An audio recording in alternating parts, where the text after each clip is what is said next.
goes without saying, none of these solutions from any of these political philosophies or parties or groups are ever going to have the magic solution that's going to make everyone happy. Each system has its own trade-offs and pros and cons that you got to look into.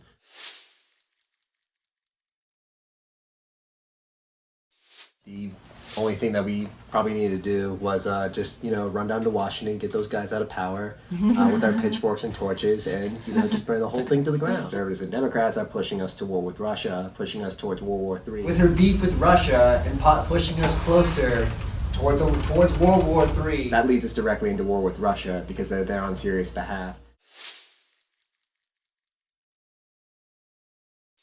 But in practice, I think a lot of people who come into libertarianism, especially young people, get to understand it's a lot more nuanced than that, and that causes a lot of violence. And I think most young people today that I've talked to, much and around the world, much prefer peaceful and nonviolent changes and reforms within their own governments.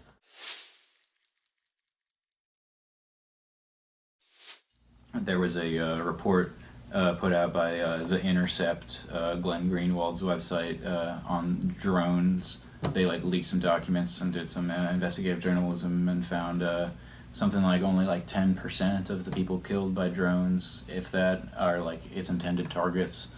And so that's I would say a egregious moral violation that is not really talked about. Al-Awlaki, a 17-year-old American citizen, was assassinated in Yemen, and Obama didn't even publicly talk about that until a couple of years later. You don't have to admire these leaders like Assad or Gaddafi at all to recognize that, or Saddam Hussein in Iraq, to recognize that when they were deposed, they opened the door to a lot of more militant groups that caused a lot of destabilization and violence in their respective areas. So I think with keeping that in mind, the Libertarian Party would take a much more skeptical look at regime change. If we're going to be serious at all about this debt, and everybody talks about the debt, everybody talks about fiscal responsibility, but I don't think you can really be seriously call yourself fiscally responsible if you're not going to look at something that's over 60% of the federal budget.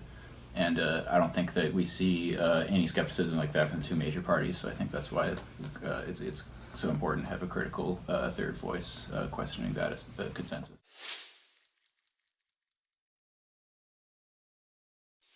We have a branding issue, in getting our message across. Not only how should we present ourselves at this presidential panel, how should we present our lifestyles, our philosophies to the country, to the world in general, and trying to spread this message of liberty in today's age of complicated issues and whatnot. Don't raise your hand. Before Jacob goes, one of us should go first. Or both. Or both of us. I've got a short thing to say.